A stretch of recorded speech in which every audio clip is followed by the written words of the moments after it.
So today we just got home from a field trip. I am out in the garden. I've got to pick a couple of things. And today we are going to talk exactly about that, which is basically how do you find field trip opportunities? Maybe you're new to a place, or maybe this is your first year homeschooling and maybe you're not connected with a co-op.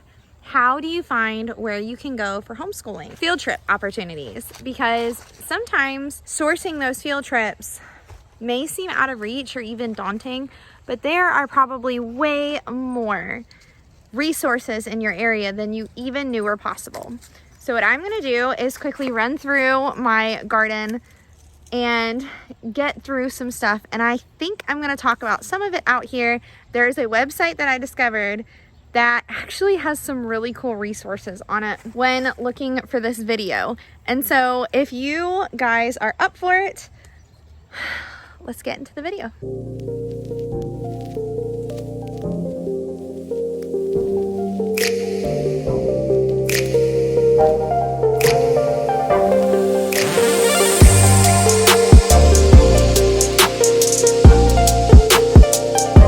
Okay, so hi, my name is Amanda from Learning to Love Well. I have tried to actually film this a couple of times, gotten super distracted, needed to go grab my little stand thing because trying to hold you at the same time is kind of make you shaky, and I don't want to make anyone sick on my videos.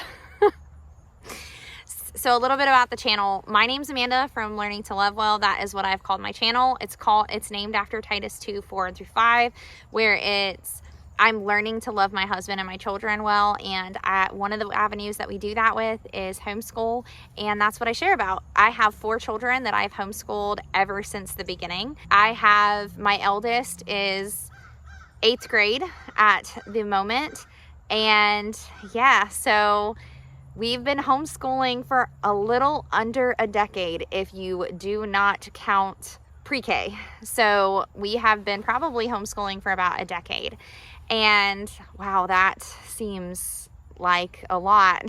And we do it from a biblical worldview. So that is probably the most important part of my channel, is the fact that this is a Christ-focused channel. I try my best to do everything to honor the Lord, and that includes how we homeschool our children.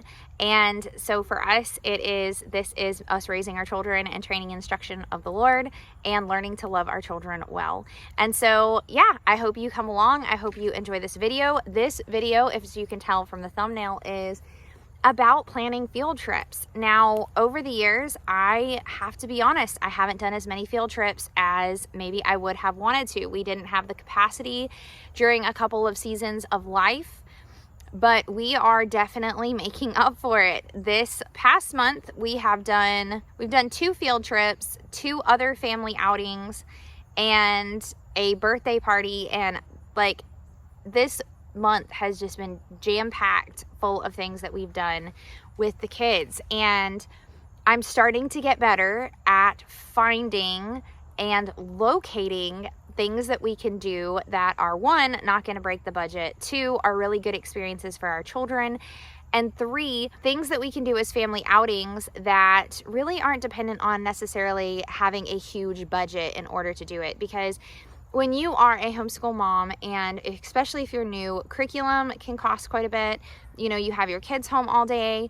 You know, you have one less income most of the time because one of the parents stays home and homeschools. Mostly that's the mom. Not always, but mostly it is.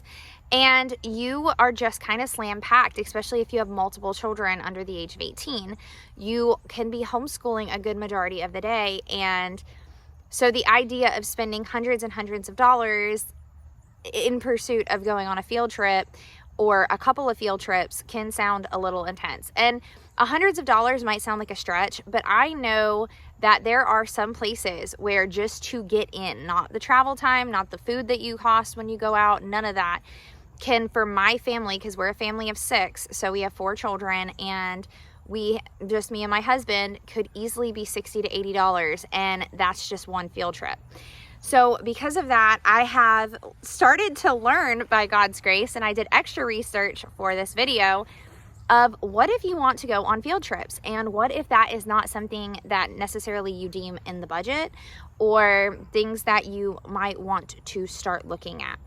So I have a couple of ideas and a couple of things that you can do that are pretty inexpensive. One of them is a repeat, so I'll go ahead and hit that first. Editing Amanda here, and I forgot to add one of the most important things really quick, short snippet, please excuse my hair, is the fact, please be prayerful about everything that you do, including when you're doing field trips and things like that. Ask the Lord to open up opportunities for you.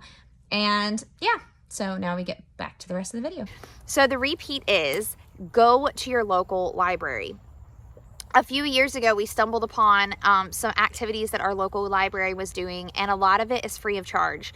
They even do things like STEM days, where they have a bunch of arts and crafts out and science experiments that you can do with your children, and it is pretty cool. So it was maybe not the most high-tech thing, but they had some really cool things, and it just allowed them to get some new science exposure, new things that maybe they wouldn't have necessarily, or things that I wouldn't have on hand, because some of them are some like giant building structures and things like that that I just don't keep on hand. So that was actually like a fun field trip to the library. In addition to that is just going to your local library.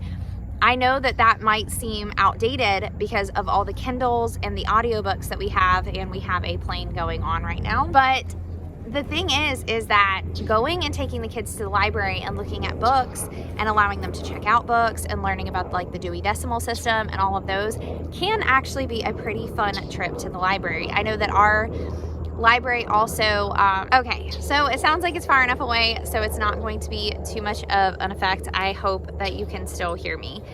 So the local library, they learn their Dewey Decimal System. You have also all of the fun things. Sometimes they have stories, story presentations. Now I know you have to use discretion because some things have gone really weird. I know some things have gone really weird at the local library sometimes, so obviously use discretion. If that's not something that you can do, cross that off the list. It is not your only option. Do not worry. Okay, so number 2, we also have state parks. Now today, that is actually where we went. That is why my makeup is done and I have a more, I guess, colorful shirt, because my husband was off and we were able to go with some friends to a state park, and it was a lot of fun. And again, state parks most of the time have no charge for people to go. And so we went during a homeschool day. We learned a lot about military forts. We learned a lot about some of the different wildlife that's in the area. We were able to see how the fort was built.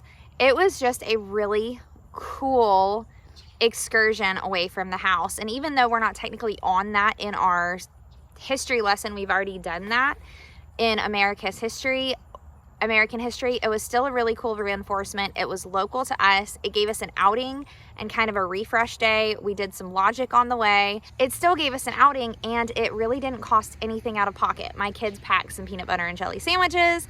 We ate at the state park benches, and the only thing that it cost us to go was gas. Now, this is the really cool thing. There is called a TripAdvisor website, and I'm actually going to show you a picture of what that looks like on here. And if you put in your state, it will show you in your area. It'll show you different things like museums, tell you the cost, and what is open and available in those areas. Now, this was what I had researched today, and I thought it was super cool. I was like, wow, I've never actually seen anything like that, but it was pretty cool that there's so many attractions and so many things, and it's like Field Trip Advisor. And I thought that was a very cool resource. So if you have not checked it out for your area, I highly recommend that you do, because we could all use some help finding some field trips. And the really cool thing is it does tell you whether or not what the cost is, and you can determine whether or not that's within your budget. Okay, so number 3 is check zoos and aquariums. So local run statewide zoos and aquariums often have homeschool days. We have actually taken advantage of that this month for our aquarium.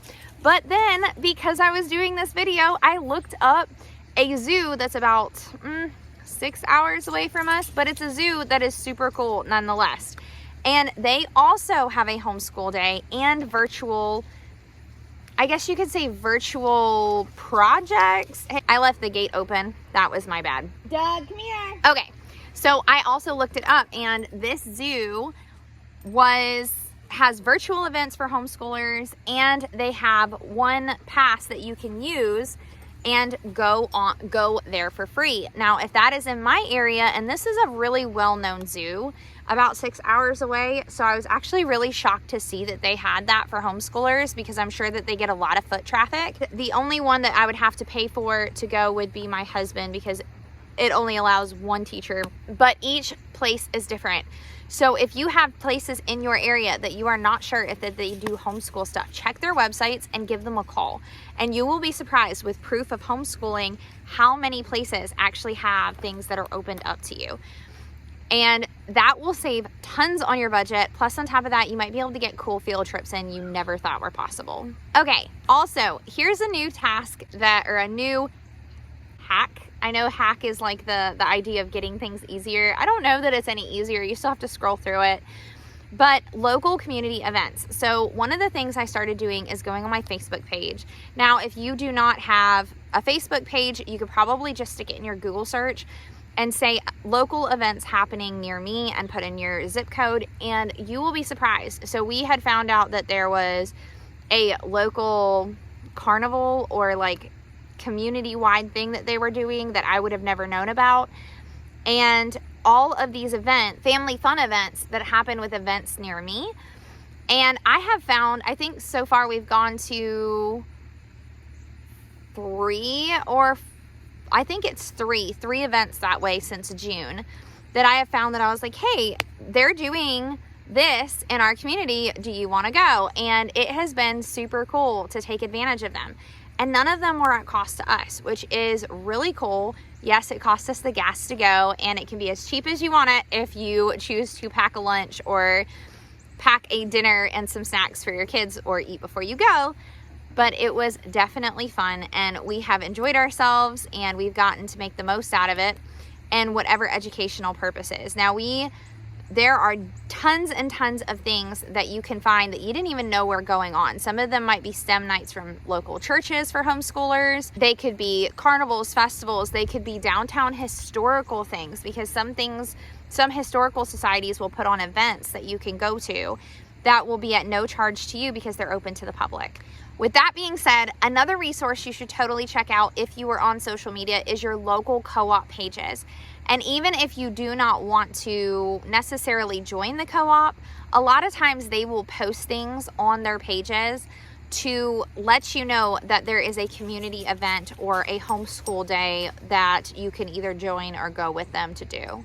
Well, that is all I have to share today. Honestly, I have been so distracted trying to make this video because we were out of the house. I have some chores I have to catch up on before all the kiddos return home from their extracurricular activity. And so because of that, I am quickly filming, and then I will go inside and get the rest of the stuff done. I've currently got some bread baking and apparently some dogs to find, because one of them is having fun in my garden, so hopefully that's not damage.